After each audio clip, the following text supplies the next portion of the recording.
What if I told you that money, the thing you work for, save, invest, and stress about every single day, is no longer real? Now, I don't mean it's fake or imaginary. I mean, it's no longer tied to anything physical you can touch or hold. And there was a specific day in history when this shift happened, a single decision that quietly rewired the entire global economy, and most people didn't even notice. This is the story of the day money stopped being real. So stick around, because understanding this will change how you see your wallet, your bank account, and the world itself. For most of human history, the concept of money was simple and direct. It was gold, it was silver. It was heavy, shiny coins you could physically hold in your hand. Even when paper money was introduced, it was essentially just a promise. A receipt that you could take to a bank and exchange for a specific amount of real, tangible, precious metal.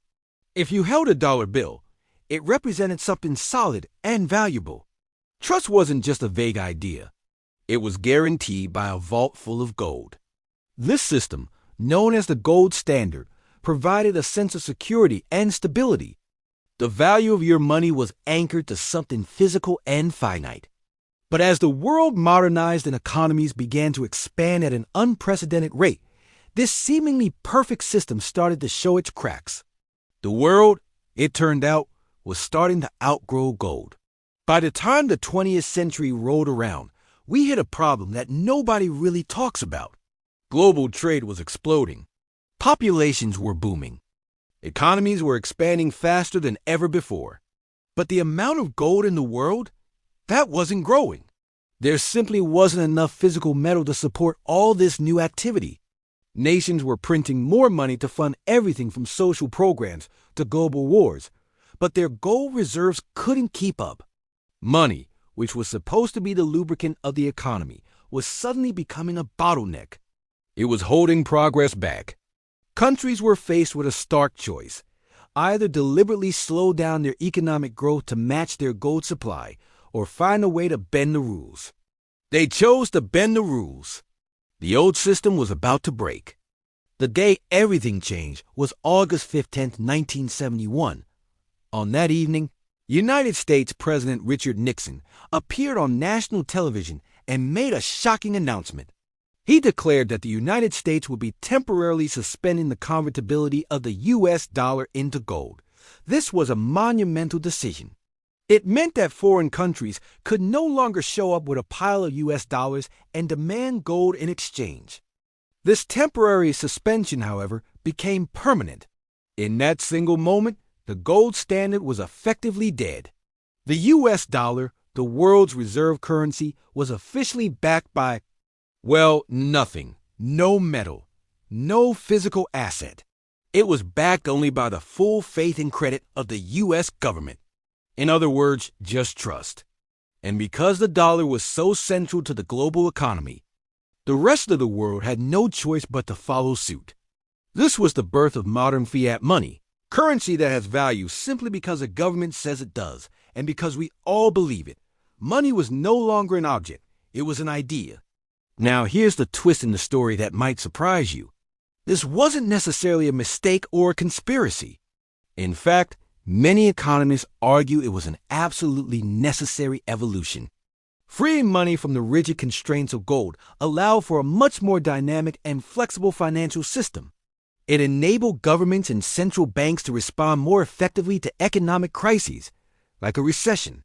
They could increase the money supply to stimulate growth and prevent financial collapse.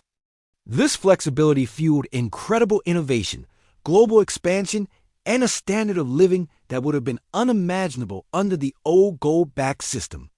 Modern economies are incredibly complex, and they require a flexible tool to manage them. Gold was simply too rigid, too slow. Reality had become too complex for a simple metal. Money stopped being a thing, and it became a system. But this newfound flexibility came with a dangerous side effect, a hidden price we're all still paying today. When money isn't tied to anything physical, what stops a government from creating more of it? The answer is not much. Fiat currency can be created endlessly with just a few keystrokes on a computer.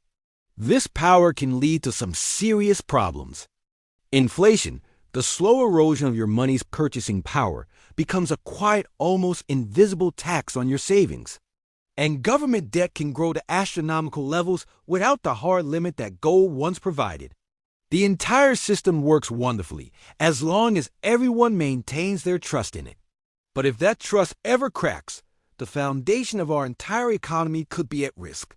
Money today is less about its inherent value and more about our collective confidence in the system itself. So, why does any of this matter to you? Because your salary, your savings, your retirement fund, your mortgage, every single financial aspect of your life operates within this system. The value of the numbers in your bank account is not based on a pile of gold in a vault somewhere. It's based entirely on a shared belief, a collective agreement that this system will continue to function. It works because we all agree that it works. The moment a significant portion of the population loses faith in the currency, everything can change, and it can change very, very quickly. Understanding this isn't meant to scare you, but to empower you. It's crucial to know the rules of the game you're playing. But let's end on a hopeful note. The truth is, money was never really about the metal itself. It was always about trust. Trust between people, trust in institutions, and trust in the future. The move away from gold was a recognition that our economic systems needed to evolve. And as long as societies continue to adapt, learn from mistakes, and regulate this powerful tool wisely, the system can not only survive but thrive.